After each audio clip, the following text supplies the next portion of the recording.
Bonjour à tous et bienvenue dans ce nouvel épisode de Lave J'aime et vous. Aujourd'hui, on a l'immense plaisir d'accueillir Karine Andrès, qui est fondatrice de Omna, qui est donc une herboristerie paysanne. Alors, c'est très touchant pour moi de recevoir Karine avec Valérie aujourd'hui, puisque Karine a été là dès les prémices de la création de l'asso. Elle a été là au berceau avant même que l'asso soit fondée.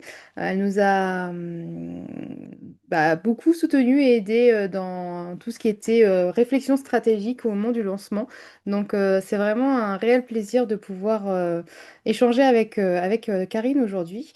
Mais avant de vous présenter Karine, je vais passer la parole à Valérie, comme d'hab, qui va nous faire un petit coucou. Et oui, un grand coucou à tous et aussi encore ravi de retrouver pour un nouvel épisode de Have et vous. C'est à chaque fois un grand plaisir. Et comme toi, Anaïs, c'est un peu spécial. Je suis ravie, plus, on va dire même, de recevoir Karine parce que on se connaît depuis un petit moment avec Karine et j'apprécie énormément la personne, mais tout le travail que Karine fait au quotidien et tout ce qu'elle propose. Donc, je suis vraiment contente qu'aujourd'hui, on fasse un petit focus sur son univers, sur sa façon de travailler. Donc, merci d'être là avec nous aujourd'hui, Karine. Et pour te laisser la parole, pour une première question, on a pour habitude de demander à nos invités de se présenter en quelques mots, de nous dire où tu es basé, peut-être ton parcours pour en arriver à la Gémeaux et puis comment tu l'as découverte finalement cette pratique. Bonjour à tous, bonjour Valérie, bonjour Anaïs et merci énormément pour cette belle invitation. C'est un honneur pour moi de partager un petit bout du chemin que je pratique avec les plantes depuis maintenant plusieurs années. Je suis donc installée dans une ferme qui se situe dans le Piémont pyrénéen, dans un petit village qui s'appelle Rimont, en Ariège, au sein du parc naturel régional des Pyrénées ariégeoises. C'est un territoire que j'affectionne énormément, qui est très riche de diversité végétale, faunistique.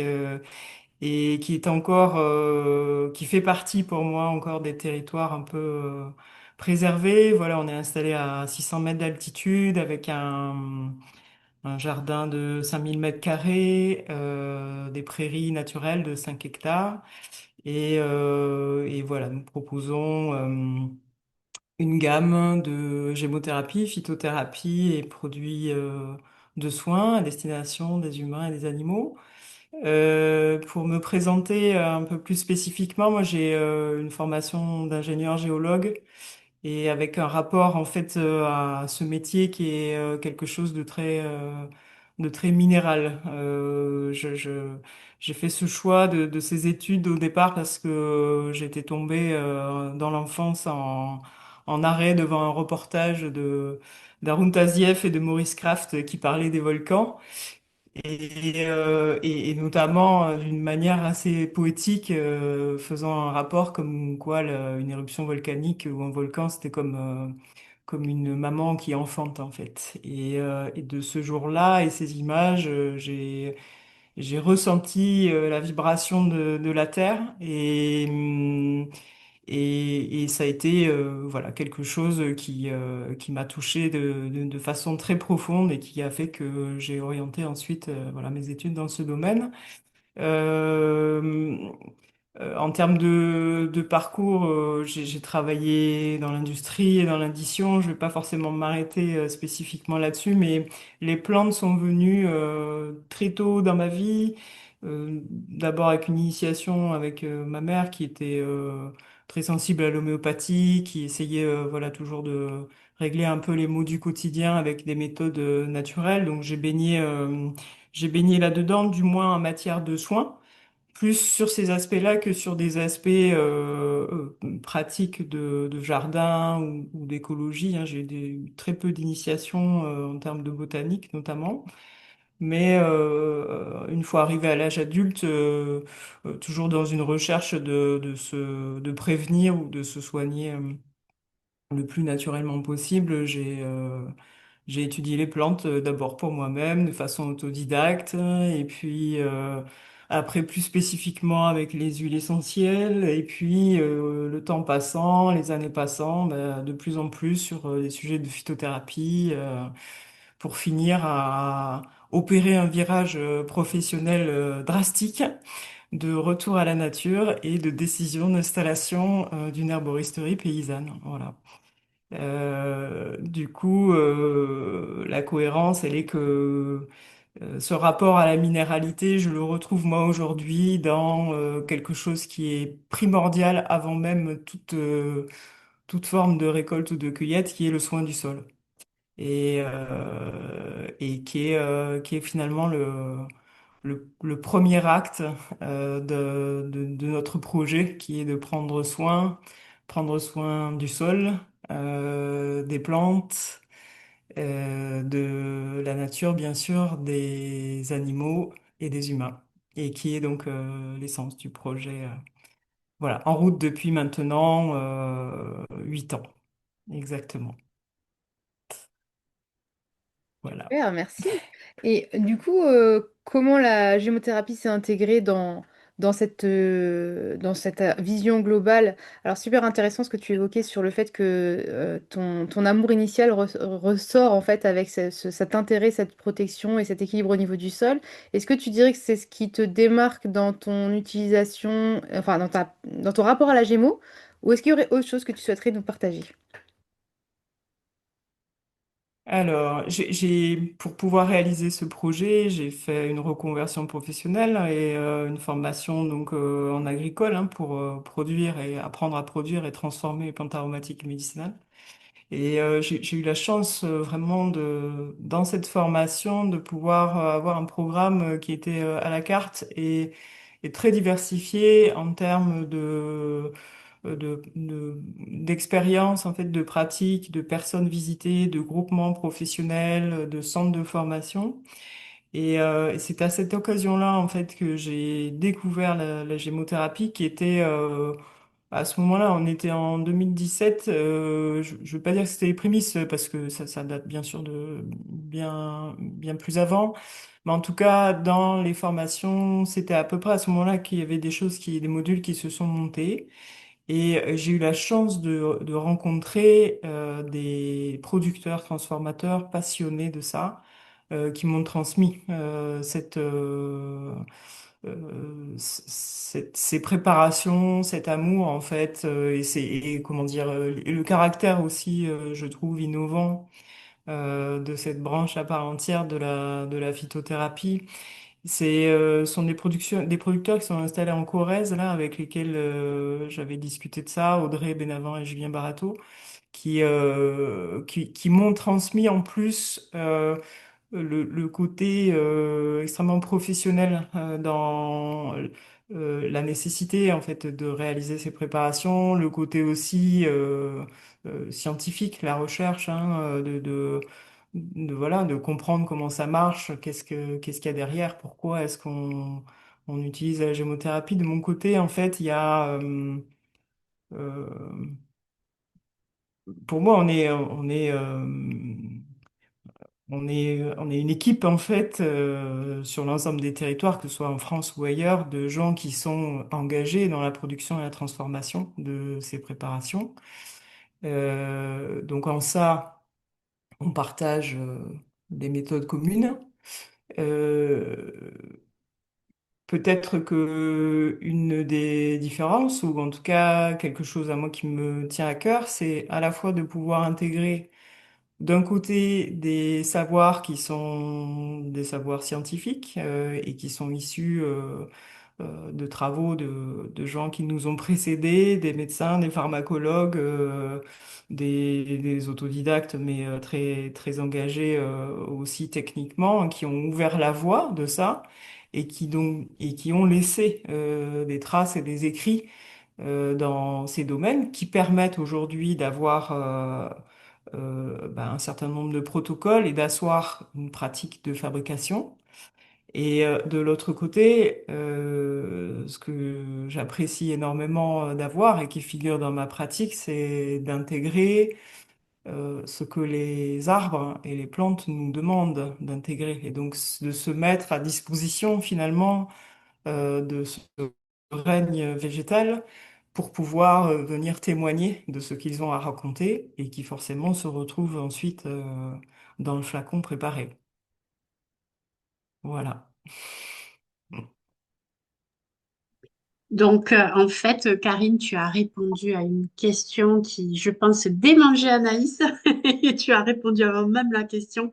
C'était de savoir ce qui te démarque finalement dans ta perception de la gémothérapie. Et là, tu l'as très bien décrit. Et c'est ce qu'on retrouve dans les flacons que tu proposes à la vente. Et je peux en témoigner en tant qu'utilisatrice et également, je conseille aussi tes produits. Donc, on retrouve cette perception et ce lien très sensible que tu as avec la nature, mais tu vas avoir l'occasion de le développer encore là pour nous en parler un peu plus. Du coup, je bascule sur une autre question, puisqu'on a compris que dans ton parcours d'apprentissage en gémothérapie, il y a eu des rencontres très importantes pour toi.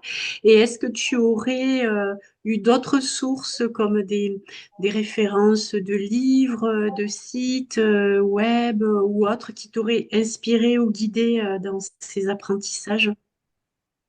Oui, alors c'est vrai que pour revenir sur cette rencontre, moi j'étais très marquée par la parole d'Audrey et de Julien, et à la suite de quoi je me suis dit, bon, dans la définition finalement du projet, pendant que j'étais en formation, bah, vers quoi est-ce que je vais orienter? Et tout de suite, j'ai su que la géomothérapie serait voilà, une production relativement importante en fait sur l'ensemble de mes productions. Et ce qui m'a touché en premier, c'était cette spécificité. euh, de disposer par la cueillette, la rencontre avec le bourgeon, les jeunes pousses, de l'énergie quasi intacte du vivant à sa création. Et d'ailleurs, c'est ce qui m'a poussé à définir Omna comme ça, l'énergie du végétal au service du vivant. Et il me semble que vraiment la gémothérapie est le fer de lance de ça. On a de l'énergie dans tous les végétaux, toutes les parties différenciées des végétaux, mais celle des bourgeons, c'est extrêmement spécifique en tout cas, de la capacité à nettoyer, à régénérer. Et c'est cette chose-là qui m'a vraiment touché le plus et qui m'a fait ressentir d'une manière assez profonde le vecteur que ça peut être de solution dans le soin du vivant pour le futur.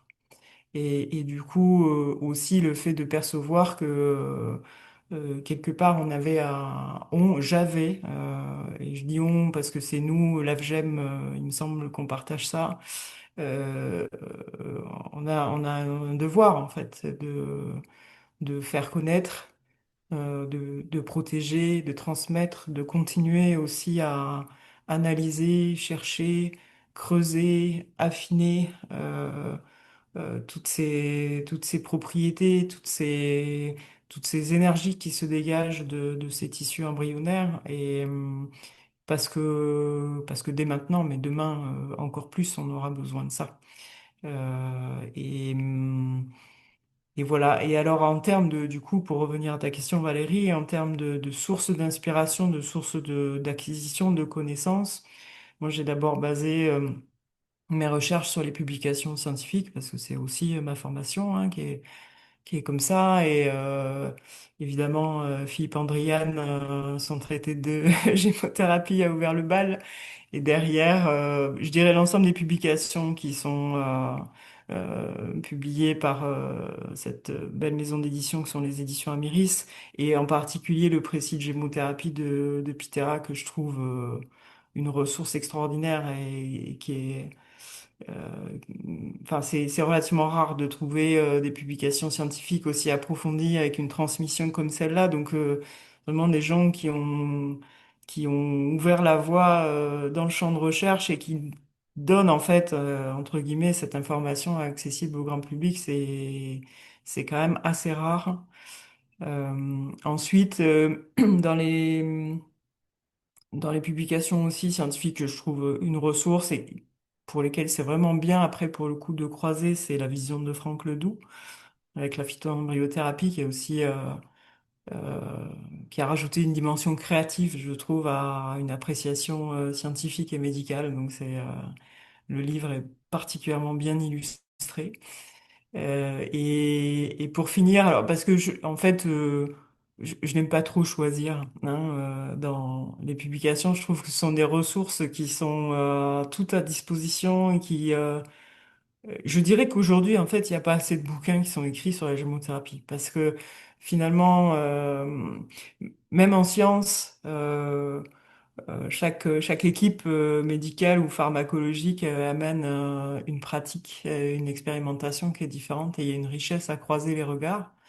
Là où c'est un peu plus problématique, ça serait si on avait des contradictions, mais avec de la contradiction naît le débat scientifique, donc même ça reste intéressant. Et puis pour ce qui est des ouvrages plutôt grand public, alors je note toujours sur les événements sur lesquels je vais et où je rencontre moi du public, de l'intérêt et de la pertinence extrêmement forte avec des ouvrages comme celui que tu as écrit, Valérie, ou celui de Stéphane Boistard, où là, on a des fiches pratiques et puis les gens, je leur dis, bah, tiens, vous pourriez regarder tel bourgeon ou tel bourgeon, et puis ils ouvrent le bouquin, ils lisent et puis ils disent, ah, mais en fait, ça, c'est moi. Et donc, je me dis, ah ben voilà, c'est chouette qu'il y ait des personnes qui aient fait ce travail aussi de quelque part d'aide à la compréhension pour des gens qui ne connaissent pas ce que peut-être ces bourgeons. Et puis, il y a, il y a une autre auteure que j'affectionne parce que je trouve qu'elle a pris un angle qui n'existait pas jusqu'à maintenant, ou en tout cas moi je ne connaissais pas. J'ai rencontré ça il y a quelques années maintenant. C'est Lauren Hubel, c'est une Américaine qui a travaillé la gémothérapie pratique sur notamment les affections aiguës ou les questions d'immunité, et qui travaille ça pour les adultes et aussi pour les enfants. Et dans une approche qui est une approche globale, naturopathique, et je trouve que c'est hyper intéressant, et c'est notamment elle qui fait référence à quelqu'un qui compte énormément dans les pays de l'Est, en Roumanie, qui est une scientifique qui a intégré la gémothérapie dans la pratique hospitalière. Donc voilà, finalement, tous ces praticiens, que ce soit pour le grand public, pour la recherche médicale et pharmacologique, sont des sources d'inspiration importantes pour moi et qui doivent être intégrées à une pratique après sur le terrain. Merci beaucoup pour cette richesse au niveau des ouvrages que tu as cités. C'est vrai que, comme, enfin, on l'a dit hein, en off avant qu'on démarre l'enregistrement, mais la diversité en fait des approches et des pratiques autour de la gémothérapie, elle est tellement fabuleuse que c'est dommage et c'est difficile souvent de réussir à se cantonner à qu'une seule référence. Donc c'est vrai que là, tu as parfaitement illustré tout ce qu'on pouvait, enfin tout, une partie de ce qu'on pouvait trouver en tout cas, et qui montre bah, que chacun aussi peut y trouver son intérêt et son compte par rapport à sa sensibilité. Dans ton activité autour de la Gémeaux, quel est ton principal défi et quel est ton principal tremplin, levier, voilà. D'un côté, qu'est-ce qui te semble compliqué par rapport à la Gémeaux et d'un autre côté, qu'est-ce qui te semble facile? Alors, j'ai un esprit un peu taquin qui est de détourner un peu les questions. Anaïs, donc tu me pardonneras. En fait,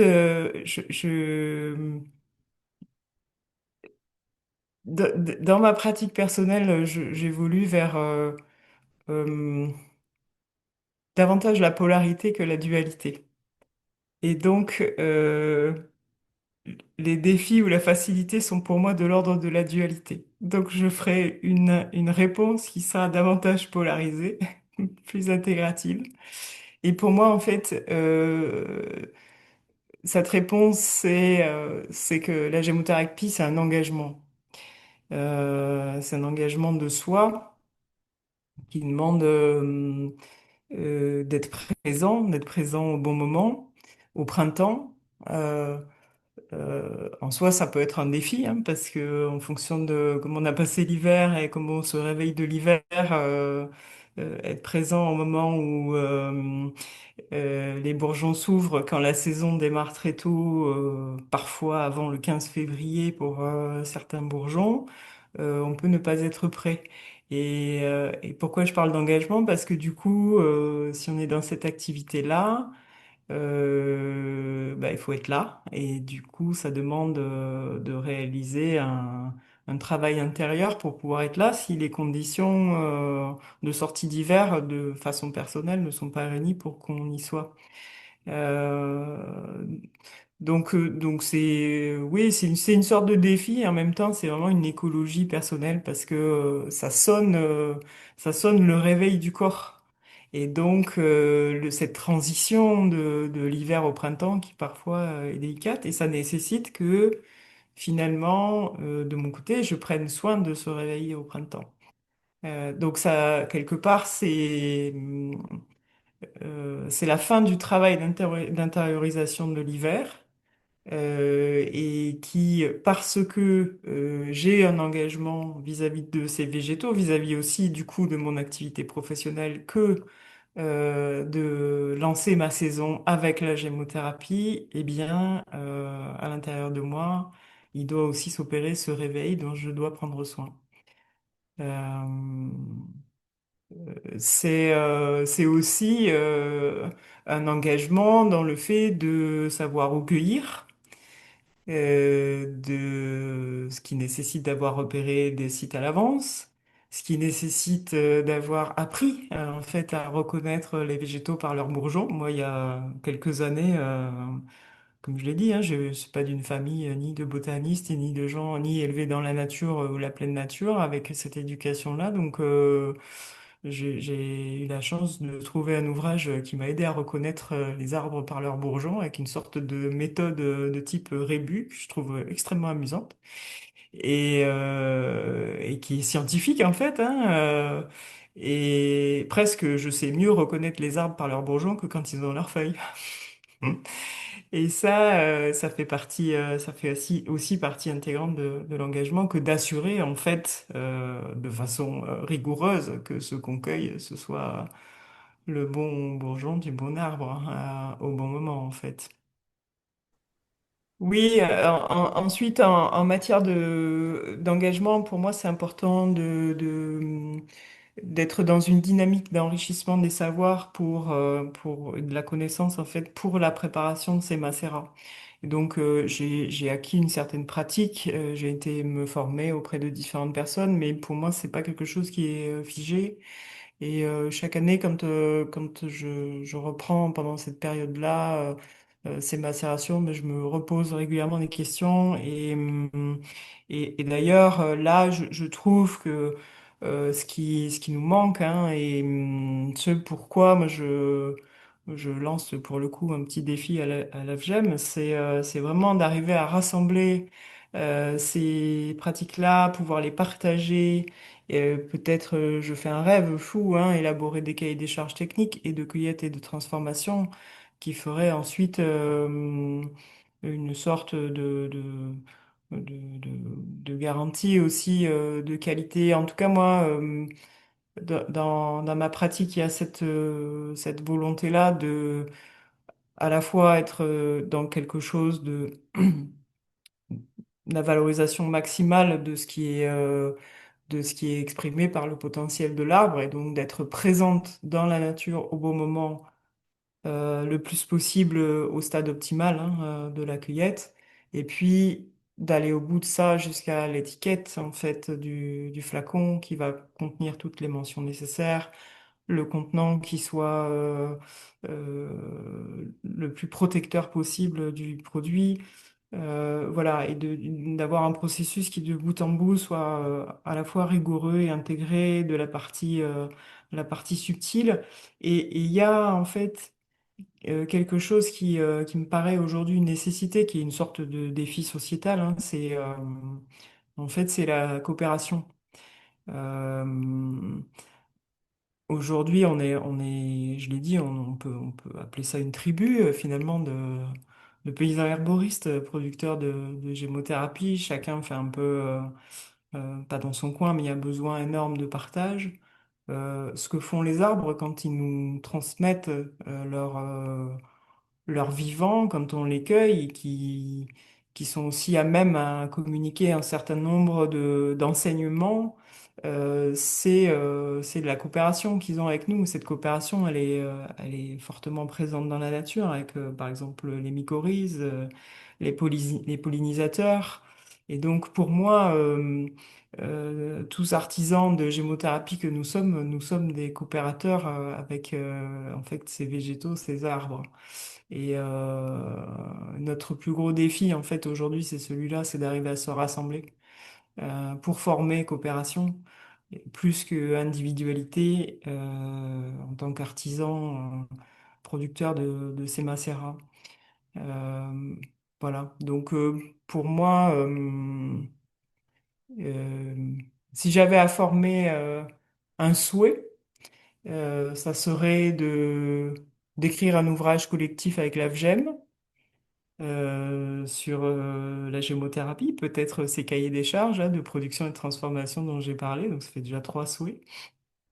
Et un quatrième qui serait pour le coup un peu plus personnel, mais collectif ou coopératif dans une tribu, c'est de poursuivre le travail qui est entamé de mon côté, d'être en réseau avec des prescripteurs, que ce soit des médecins hospitaliers, des gens qui sont en maison de retraite ou en maison de soins, des structures qui traitent du handicap, des phytothérapeutes, des naturopathes, des ostéopathes, de toutes les personnes en fait qui aujourd'hui travaillent sur une approche de santé globale de façon à être en réseau, à proposer ces produits-là dans ce réseau qui peuvent être ensuite bien conseillés de la façon adéquate aux personnes qui en ont besoin. Et, et voilà. C'est l'engagement que je prends, qui représente aussi pour le coup un défi. Ouais, c'est pas des petits défis là, Karine, dont tu nous parles, mais c'est en même temps des enjeux majeurs euh, qui doivent être pris en considération le plus rapidement possible finalement pour dessiner un paysage à venir, quoi. Et j'aime beaucoup l'idée de cette tribu-là que tu as nommée. Ben, ça me permet du coup de basculer sur la prochaine question parce que l'année dernière, en 2024, le AFGEM a fait un appel à la tribu en lançant le Gémotour. Donc, c'était un sondage qui permet d'effectuer. On a voulu essayer de voir ce qu'il se fait en termes de pratique de la gémothérapie sur le territoire français. Et donc, on a lancé ce sondage et on a eu un petit peu plus de 290 personnes qui ont répondu présent. Et donc, on aime bien poser une question à nos invités qui soit en lien avec des réponses voilà, qu'on a reçues à nos questions. Donc, on va te proposer celle-ci. On a relevé que parmi les réponses qu'on a justement à traiter là, il ressort que 16% des personnes utilisent la gémothérapie sans forcément faire attention aux espèces dites en tension, mais ces personnes-là souhaiteraient en savoir davantage pour être attentives à leurs pratiques un peu plus respectueuses de la ressource naturelle. Donc, c'est un chiffre assez intéressant. Et on voulait savoir, toi, Karine, dans ta pratique, est-ce que tu fais attention à ces espèces en tension, c'est-à-dire celles qui sont très, très demandées et qui créent une demande très forte et donc des risques potentiels de cueillette intensive sur la ressource végétale? Et toi, finalement, quelle est ta manière de t'y prendre par rapport à cet enjeu-là, qui est aussi un enjeu très intéressant? Oui, alors merci Valérie pour cette question parce que en effet, C'est vraiment hyper important dans les actions de sensibilisation qu'on peut avoir, et notamment auprès du grand public, de faire en sorte que quand on utilise ces produits-là, les gens comprennent qu'on n'est pas dans de la consommation tous azimuts.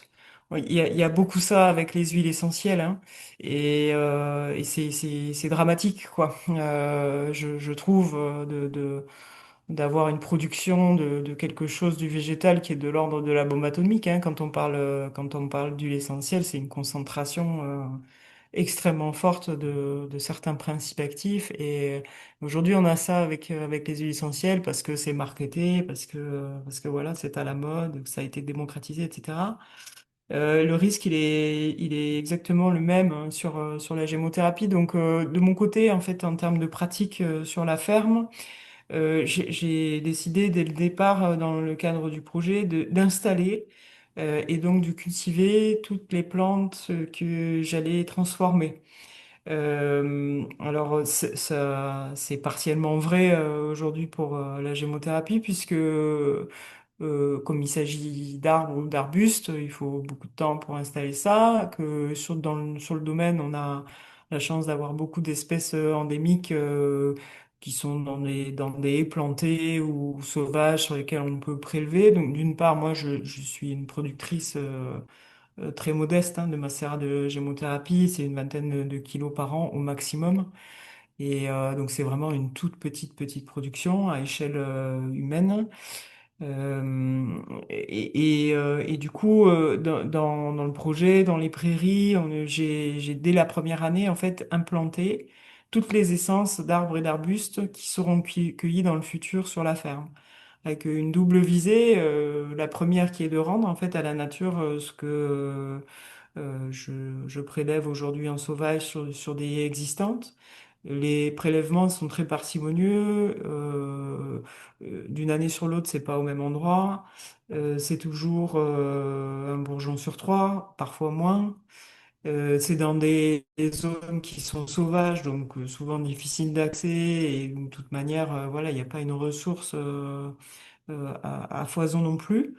Donc, de toute façon, les conditions font que les prélèvements sont parcimonieux. Et l'autre idée, c'est que bah, du coup, une fois que ces arbres et arbustes seront implantés, ça facilitera dans le futur hein, les lieux de cueillette. Ça permettra aussi de conduire un peu plus les arbres comme on le souhaite. Euh, voilà, après, il y a une exception là-dessus qui est que j'ai mis en place au jardin les cassissiers pour la production de bourgeons de cassis et de feuilles aussi en herboristerie. Et là, bah, pareil, c'est installé maintenant depuis 6 ans et avec 500 cassiers, voilà. Donc, du coup, pour moi, l'engagement de protection de la ressource, il est comme ça, hein, de réunir en un seul lieu et de rendre, de planter aussi des espèces qui peuvent être davantage protégées. Je pense au sorbier, hein, où là, j'ai continué d'en installer. Euh, le tilleul aussi, même si les tilleuls sont des très gros arbres, j'en ai mis 5 sur la parcelle. Donc ça sera sûrement pas pour moi, hein, la cueillette, mais pour, pour plus tard. Et puis ensuite, je pense que ce qui est l'autre élément vraiment important, parce que on voit ça avec l'Association française des cueilleurs, il y a des gens qui sont des professionnels de la cueillette sauvage qui témoignent de sites qui sont chaque année spoliés par des camions entiers voilà, de personnes venues ou d'autres régions ou même d'Europe ou même d'Afrique du Nord pour réaliser des cueillettes qui ne sont pas des cueillettes, qui sont simplement des actions de décimer certains sites pour le service de certains autres qui ne se préoccupent pas de savoir comment ont été récoltée la production dont ils ont besoin. Ça, je pense que sur ce sujet-là, il faut même aller loin, hein, c'est-à-dire légiférer. Les préfectures sont bien au courant de ce genre de choses, bien alertées par l'AFC, mais là-dessus, faut vraiment continuer parce que de toute manière, ces produits-là, bon, d'abord, ça fait du tort au site, ça fait du tort aux arbres, mais les produits qui sont préparés dans ces conditions-là on peut se poser quand même des questions sur leur niveau de qualité et donc du coup le service ou l'absence de service d'ailleurs rendu dans des productions faites dans ce contexte-là. Donc c'est aussi important d'avoir cette phase de communication auprès du public,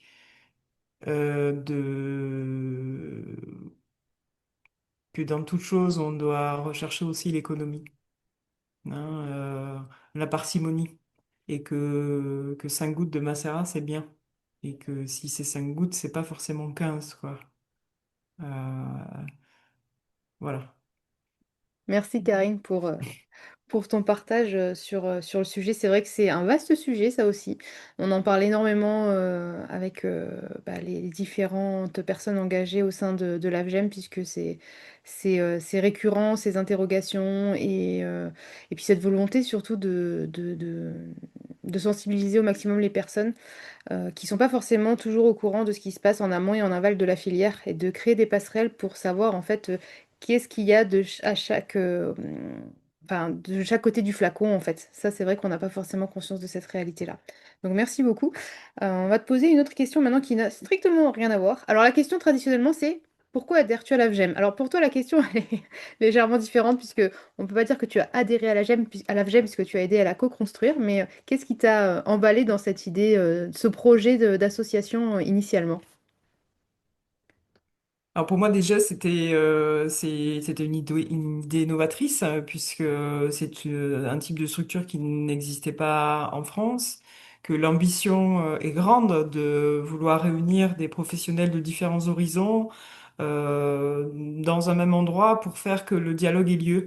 Et du coup dans cette même idée que je poursuivais tout à l'heure sur la nécessité de retravailler ou de remettre en place des conditions de coopération. Il me semble que l'AFGEM répond à ça et que vraiment un enjeu crucial. En plus, c'est hyper joyeux, enthousiasmant de se dire que on va pouvoir dialoguer avec des professionnels de tous horizons, confronter des points de vue, élaborer des méthodes, enfin faire grandir quoi le savoir et aussi la connaissance et la transmission au sein de cette structure. Moi, j'ai trouvé, puisque j'ai été témoin en fait de l'émergence de cette association, une énergie fantastique de départ, quelque chose de il y avait de l'ordre de quelque chose de l'enfant qui crée et avec beaucoup de professionnalisme et tous comment dire, toutes les qualités de l'adulte éduqué. Et ça m'est apparu majeur. Donc, et d'ailleurs, ça se voit hein, dans les travaux que tu mènes, Anaïs, que vous menez maintenant. Tout cela, il y a quelque chose qui s'est passé et c'est fantastique, quoi. Donc, merci énormément. Pour moi, c'est vraiment un honneur, quoi, de vous connaître et puis de partager avec vous. Je me souviens d'une session, on a travaillé ensemble sur l'élaboration d'une fiche technique, d'une monographie là sur le bourgeon de figuier notamment. C'était hyper intéressant et merci de proposer cet espace-là parce que ce sont des choses qu'on a rarement l'occasion de faire et chaque angle de vue a amené quelque chose de très riche et qui en fait, je parlais d'ouvrage collectif tout à l'heure, mais en fait n'existe pas. On va lire des choses dans un ouvrage ou l'autre, mais tout ce qui a été raconté pendant cette session de travail, c'est encore autre chose, quoi. Et voilà, donc c'est une vraie opportunité. Il faut que cette association puisse vivre et continuer et rassembler ses énergies parce il y a beaucoup de matière et surtout, je le redis, demain il y a un besoin de ça. Voilà. Alors, je saute sans transition, on revient vers nos bourgeons chéris, chère Karine. Et on aimerait savoir si tu avais un bourgeon coup de cœur à nous partager, ça serait lequel et pourquoi? Oui, c'est difficile de choisir, Valérie, tu sais. Je sais, c'est pas très sympa comme question, mais Voilà. Je vais le faire quand même parce que c'est bon. Je peux parler de beaucoup d'arbres différents, mais il y en a un avec lequel j'ai un rapport particulier, c'est le bouleau. Et qui est un arbre, voilà, qui est un arbre qui ne vit pas si longtemps que ça dans la succession des forêts, qui est un arbre dont on dit qu'il est pionnier, qui est un arbre de lumière, qui est celui qui va régénérer des terrains dans son biotope, donc préparer en fait la venue des autres. Ça, je trouve ça fantastique, quoi, d'être là pour réouvrir un terrain, quoi. Et alors on connaît hein, en fait ces propriétés de drainage, de régénération, de nettoyage, d'aide aussi à l'énergie du printemps, à la remontée de l'énergie du printemps avec la sève de bouleau. Tout ça c'est connu, c'est mesuré, c'est expérimenté. Je pense que quiconque a pris du bourgeon de bouleau sans le bienfait du nettoyage à l'intérieur du corps. Et puis, en fait, ça fait 2 ans maintenant que dans l'engagement dont je parlais tout à l'heure, que j'ai pris quelque part d'accepter de recevoir ce que la nature avait à donner dans cette coopération et dans la communication finalement que veulent faire les arbres. Euh, j'ai eu la chance de recevoir certaines informations spécifiques et le boulot, par exemple, je l'ai cueilli l'an dernier et cette année et je compile en fait les messages qui sont, les informations qui sont données, ces enseignements et je pourrais donc partager avec vous parce que ça va dans le sens de ce qu'on connaît des propriétés en fait de l'arbre, du bouleau, mais il y a des informations un peu plus spécifiques, un peu plus précises qui sont données et qui ne sont pas nécessairement les mêmes d'une année sur l'autre. Et c'était ça que je voulais partager avec vous. Je reprends mon papier. Alors, le boulot en 2024, ce qui m'a été dit, c'était que c'était en fait l'arbre de l'exploration, de l'aventure, de la découverte, du défrichage. Donc comme un nouveau terrain finalement qu'on prépare et qu'on ouvre pour aller de l'avant. Et cette année, en 2025, le message était un petit peu différent. C'était un message de souplesse, d'adaptation, de régénération. C'était aussi le temps du jeûne, hein, des tiges nouvelles, que ces branches, elles ont une forme de fluidité, mais que aussi dans la pousse de l'arbre, elles sont amenées à casser, et que finalement, le fait qu'elles cassent, c'était pas si grave, que ça faisait partie du processus en soi de transformation, et que donc du coup, c'était un arbre de la transformation. Voilà. Eh bien, dis-moi, Karine, c'est un cadeau là. C'est un cadeau bonus que tu nous fais, vraiment de nous partager ce rapport privilégié hein, que tu as avec les arbres qui t'entourent et ceux qui te mettent en marche vers eux. En tout cas, c'est très très beau. C'est vrai que c'est assez court ces temps d'échange et on aurait tellement à dire et là spontanément j'aurais envie de rajouter des choses mais ça peut être évidemment fait dans d'autres équipes de travail avec l'AVGEM. Moi, ce que j'ai envie de te poser comme dernière question, Karine, c'est pour ceux qui auraient envie de te suivre ou d'en savoir plus sur ton actualité, sur ce que tu proposes, où est-ce qu'on peut trouver tes produits, est-ce que tu as un site internet, ou est-ce que tu te rends régulièrement pour qu'on puisse venir à ta rencontre? Oui, merci beaucoup de cette invitation. Donc, on peut trouver des informations sur tout ce que je produis sur le site www.omnaoccitanie en un seul mot.fr. Et ensuite, comme je préfère le contact personnel, je vous invite à m'appeler, à venir passer un moment peut-être de travail ou d'échange sur la ferme. Et voilà, c'est dans ces échanges personnels que sera la meilleure découverte du travail que je propose. Merci Karine pour tout ce que tu nous as partagé aujourd'hui. C'était C'était super émouvant et riche d'expériences. Donc, merci encore pour tout. Je vais te laisser le mot de la fin, mais avant de clôturer, comme d'habitude, je fais un petit appel à contribution pour les personnes qui nous regardent. N'oubliez pas que l'assaut vit grâce à vos adhésions, grâce à votre soutien, grâce à votre engagement. Et cette communauté ne cesse de s'agrandir et de plus en plus vivante et engagée. Donc merci à tous pour ça. Et si vous êtes nouveau à nous découvrir et que vous souhaitez en savoir plus, n'hésitez pas à nous contacter. Et du coup, Karine, je te laisse le mot de la fin et je te remercie encore une fois. Merci beaucoup pour votre accueil à toutes les deux. Et pour moi, le mot de la fin, que la gémothérapie, c'est la parole qui est donnée aux arbres et c'est de remettre en place en fait cette place de l'humain intégrée au règne du végétal, de la terre et des animaux. Et, et voilà, et c'est un canal pour ça, très très intéressant et passionnant. Merci beaucoup. Merci. Merci.